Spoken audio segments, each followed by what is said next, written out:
ओम शांति। मैं निश्चित विजयी आत्मा हूँ, निश्चिंत हूँ। मुझ आत्मा से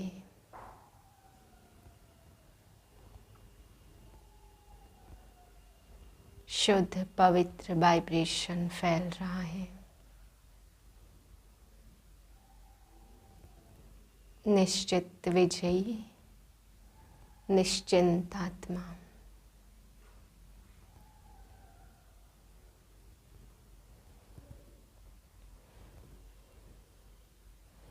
एक 11 की वाणी है। बाबा कहते, मीठे बच्चे, अपनी बुद्धि किसी भी देहधारी में नहीं लटकानी है। एक विदेही बाप को याद करना है और दूसरों को भी बाप की याद दिलानी है। प्रश्न है, अपना जीवन हीरे जैसा श्रेष्ठ बनाने के लिए मुख्य किन बातों का अटेंशन चाहिए? उत्तर है, भोजन बहुत योग युक्त होकर बनाना और खाना है। दूसरी पॉइंट है, एक दो को बाप की याद दिलाकर जियदान देना है। तीसरी पॉइंट है, कोई भी विकर्म नहीं करने हैं। चौथी पॉइंट है, फालतू बात करने वालों के संग से अपनी संभाल करनी है। झरमुई झगमुई नहीं करनी है। किसी भी देहधारी में अपनी बुद्धि की आसक्ति नहीं रखनी है। देहधारी में लटकना नहीं है। छठी पॉइंट है, कदम कदम पर अविनाशी सर्जन से राय लेते रहना है। अपनी बीमारी सर्जन से छिपानी नहीं है। बच्चे, किसकी याद में बैठे हो? शिव बाबा की। शिव बाबा को ही याद करना है और कोई भी देहधारी को याद नहीं करना। तुम्हारे सामने यह देहधारी बैठा हुआ है, इनको भी याद नहीं करना है। तुमको याद सिर्फ एक विदेही को करना है जिसको अपनी देह ही नहीं है। यह मम्मा बाबा अथवा अनन्य सर्विसेबल जो बच्चे हैं वह सब सीखते हैं शिव बाबा के द्वारा, तो याद भी शिव बाबा को करना है। भल कोई बच्चे जाकर किसको समझाते तो भी बुद्धि में समझना है कि शिव बाबा ने इनको पढ़ाया है। बुद्धि में शिव बाबा की याद रहनी चाहिए, ना कि देहधारी की। अगर इस देहधारी को तुम याद करते हो तो यह कॉमन हो जाता। बाप कहते, कभी भी देहधारी में लटकना नहीं है। तुमको याद एक को ही करना है जो सभी को सदगति देने वाला है। अगर इस साकार को याद किया तो वह याद निष्फल है। जैसे लौकिक बाप को बच्चे याद करते हैं, उनसे कोई फायदा नहीं होता। कोई ब्राह्मणी को याद किया कि हमको फलानी ब्राह्मणी पढ़ावे तो निष्फल हुआ। कोई की भी याद नहीं रहनी चाहिए, हमको तो शिव बाबा पढ़ा रहे हैं। कल्याणकारी शिव बाबा है, देहधारी पर कभी बलिहार नहीं जाना होता। यह बाबा भी तुमको कहते, मन मना भव। देहधारी को याद किया तो दुर्गति को पाएंगे। बाप जानते हैं कोई कोई की ब्राह्मणी के साथ बुद्धि जुट जाती है, यह रोंग है। देहधारी में आसक्ति नहीं होनी चाहिए। बाबा का फरमान है, माँ में कम याद करो, सुबह को उठकर मुझे याद करो। देहधारी को लौकिक कहा जाएगा, उनको याद नहीं करना है। एक मुझ निराकार को ही याद करते रहो। गायन भी एक का ही है, शिवाय नमः। शिव है विदेही। वर्षा तुमको बाप से लेना है, यह देह भी उनकी नहीं है। बाप कहते, शरीर द्वारा मैं सिर्फ तुमको पढ़ाता हूँ, क्योंकि मुझे अपना शरीर तो है नहीं, इसलिए इनका आधार लेता हूँ। कल्प पहले इन द्वारा मैंने तुम बच्चों को सहज राजयोग सिखाया था, जिससे तुम पावन बने थे। मेरी सेवा ही यह है, पतितों को पावन बनाना। बाकी कृपा या आशीर्वाद मांगना फालतू है। यह बातें भक्ति मार्ग में चलती हैं, यहाँ नहीं है। ऐसे भी नहीं कोई बीमार हो जाए मैं ठीक कर दूं, यह मेरा धंधा नहीं है। पुकारते हैं हम पतितों को आकर पावन बनाए, दुर्गति से सदगति में ले चलो। गाते हैं परंतु अर्थ नहीं जानते। भगत तो सारी दुनिया में हैं, वह सब किसको याद करते हैं। एक पतित पावन बाप को सारी दुनिया के मनुष्य मात्र का वह लिबरेटर है, गाइड भी है। दुख से लिबरेट कर परम धाम में ले जाने वाला बाप ही है। तो बाप की श्रीमत पर चलना चाहिए ना, कदम कदम पर राय लेनी चाहिए। इस हालत में क्या करें, सर्जन तो एक ही है। ब्रह्मा सर्जन के रहने और बोलने की जगह है। इस सर्जन जैसी मत कोई और दे न सके। बच्चों को टाइम वेस्ट नहीं करना चाहिए। दिन प्रतिदिन आयु कमती होती जाती, विनाश सामने खड़ा है। गफलत की तो बहुत पछताना पड़ेगा।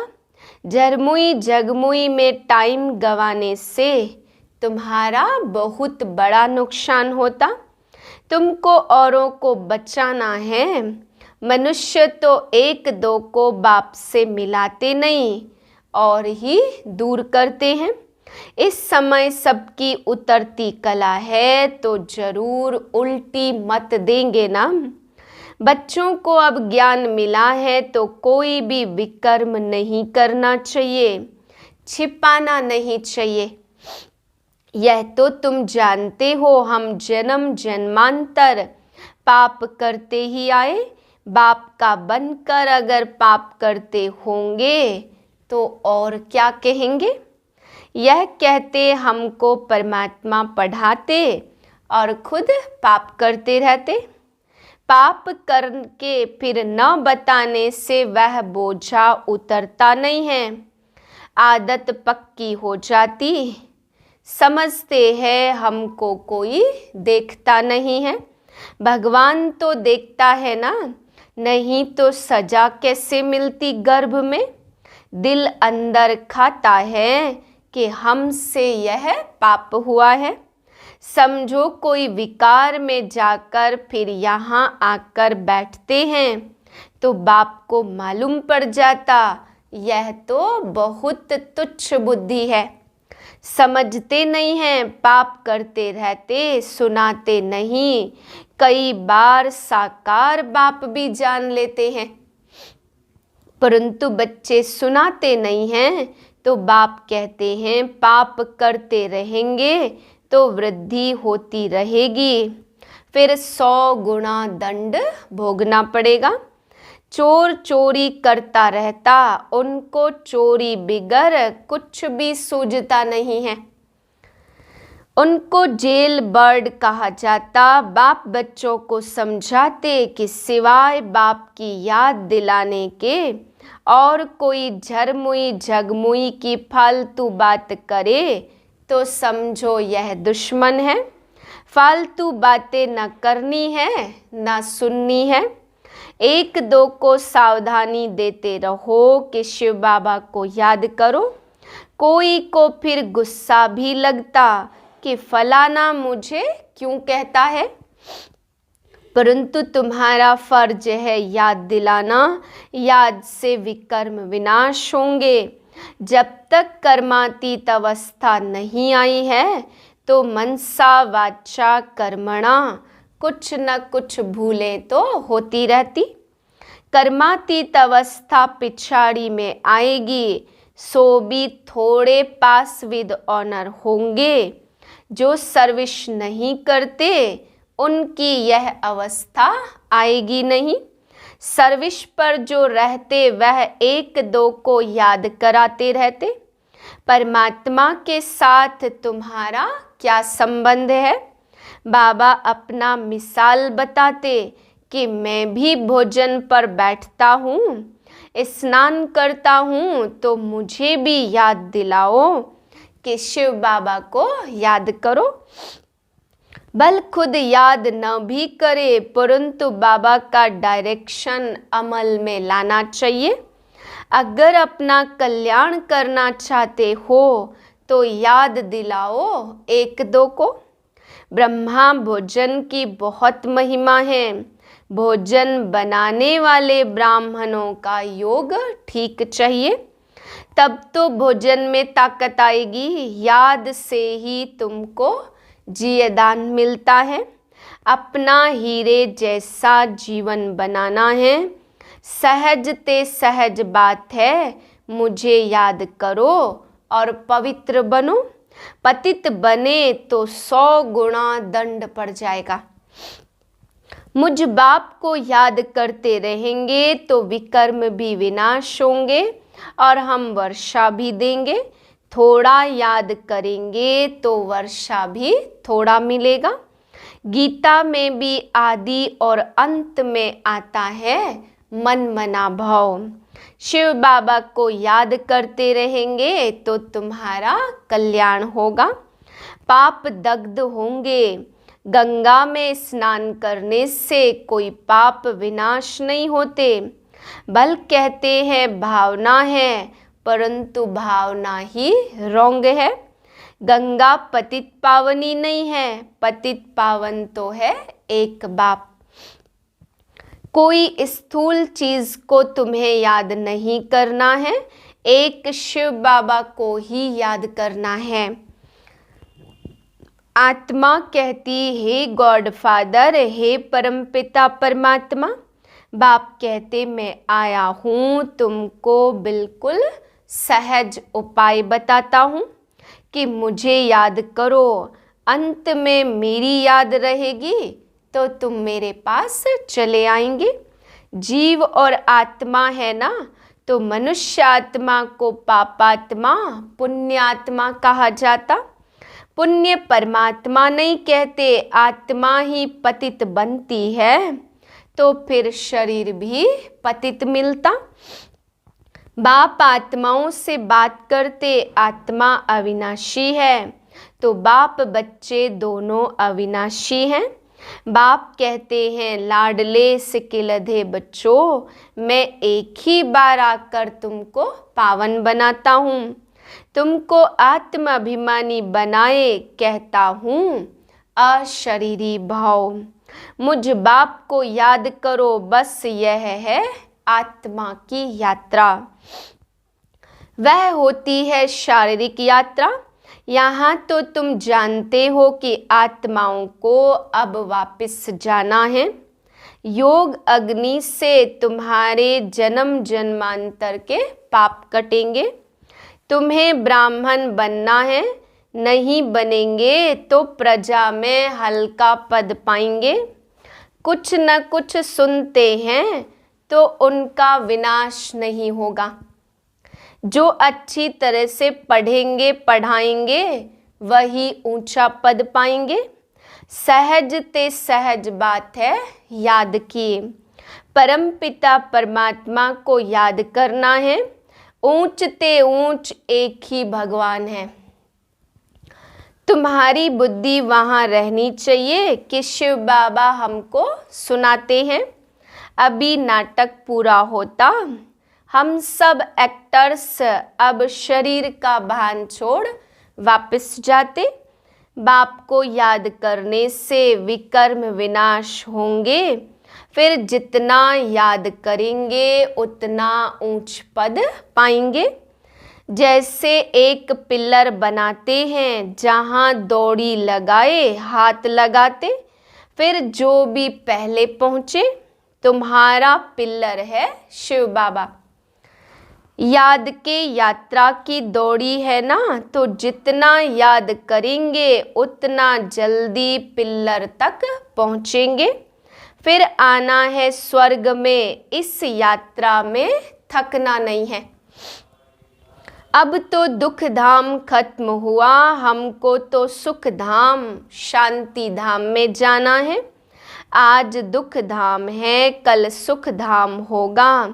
अब यही बाप की याद सबको दिलाओ, तो बाप ने हथेली पर बहिश्त लाया है। कहते हैं मामे कम याद करो तो बेड़ा पार हो जाएगा। टाइम वेस्ट मत करो, भक्ति में भी बहुत झरमुई झगमुई की। भक्ति में कितनी रड़ियां मारते, भगवान हमारी सदगति करने आ जाओ। अब बाप आए हैं, समझाते हैं कि बच्चे पवित्र बनो, भल युगल इकट्ठे रहो। देखो आग तो नहीं लगती है, आग लगी तो पद भ्रष्ट हो पड़ेगा। एक बार आग लगी तो फिर तो लगती ही रहेगी। इसलिए अपने को संभालना भी है और योग में रहने की बड़ी प्रैक्टिस करनी चाहिए। योग में भल कितना भी आवाज़ हो, अर्थक्वेक हो, बॉम्ब गिरे, देखे क्या होता है। इन बातों में डरना नहीं है, यह तो जानते ही हैं कि रक्त की नदियाँ तो भारत में ही बहनी है। पार्टीशन में रक्त की नदियाँ बही ना, अर्जुन अभी तो बहुत आफतें आनी हैं। तुमको देखना है मिरुआ मौत मलूक का शिकार। तुम फरिश्ते बन रहे हो, जो अच्छे सर्विसेबल होंगे वही उस समय ठहर सकेंगे। इसमें बहुत मजबूती चाहिए। शिव बाबा को याद करना है, शिव बाबा जैसा मीठा बाप फिर कभी मिल नहीं सकता। उनकी ही मत पर चलना है, मुख्य बात ही है पवित्र बनने की। पतित उनको कहा जाता जो विकार में जाते हैं। देवताएं हैं ही संपूर्ण निर्विकारी, यहाँ तो सब है विकारी। वह है शिवालय और यह है वैश्यालय। अब विकारी से निर्विकारी बन स्वर्ग का राज्य भाग्य लेना है। बाप कहते मैं पावन दुनिया स्थापन करने आया हूँ, तुमको मैं पावन दुनिया का मालिक बनाऊंगा। सिर्फ तुम पवित्र बनने की मदद करो और सबको बाप का निमंत्रण दो। 5000 वर्ष पहले भी जब मैंने गीता सुनाई थी तो कहा था मामे कम याद करो तो पावन बनेंगे। चक्र को फिराएंगे तो चक्रवर्ती राजा रानी बनेंगे। हेल्थ वेल्थ और हैप्पीनेस मिलेगी। सतयुग में सब कुछ था। बाप कहते मेरे को याद करो तो कभी 21 जन्म रोगी नहीं बनेंगे। स्वदर्शन चक्र फिराते रहेंगे तो तुम चक्रवर्ती राजा बनेंगे। मैं प्रतिज्ञा करता हूँ भगवानो वाच, बाबा सिर्फ अल्प और बे पढ़ाते हैं। मन मना भव और मध्याजी भव, बस पढ़ाई भी कितनी सहज है। बस दिल पर यह लिख दो, कोई विरले व्यापारी इस धंधे की युक्ति उस्ताद से लेते हैं। वह धंधे आदि भल करो, मना थोड़ी है। अच्छा मीठे मीठे सिकिल दे बच्चों प्रति। बच्चे जो खुद भी अल्प और बे को याद करते और दूसरों को भी याद दिलाते, वही बाप को प्यारे लगते। ऐसे बच्चों को माता पिता बाप दादा का याद प्यार। Good morning. रूहानी बाप की रूहानी बच्चों को नमस्ते। हम रूहानी बच्चों की रूहानी बाप को नमस्ते। धारणा के लिए मुख्य सार है, पहली पॉइंट, याद की यात्रा में थकना नहीं है। एक दो को सावधान करते बाप की याद दिलानी है। अपना टाइम वेस्ट नहीं करना है। झरमुई झगमुई पर चिंतन न करना है, ना सुनना है। दूसरी पॉइंट है, पास विद ऑनर होने के लिए मनसा वाचा कर्मणा कोई भी भूल नहीं करनी है। वरदान है, दृढ़ संकल्प द्वारा असंभव को संभव कर सफलता का अनुभव करने वाले निश्चिंत विजयी भव। संगम युग को विशेष वरदान है असंभव को संभव करना। इसलिए कभी यह नहीं सोचो कि यह कैसे होगा, कैसे के बजाय सोचो कि ऐसे होगा। निश्चय रखकर चलो कि यह तो हुआ ही पड़ा है। सिर्फ प्रैक्टिकल में लाना है, रिपीट करना है। दृढ़ संकल्प को यूज करो। संकल्प में भी क्या क्यों की हलचल ना हो तो विजय निश्चित है ही। दृढ़ संकल्प यूज करना अर्थात सहज सफलता प्राप्त करना। स्लोगन है, सदा करन करावनहार बाप की स्मृति रहे तो भान और अभिमान समाप्त हो जाएगा। ओम शांति।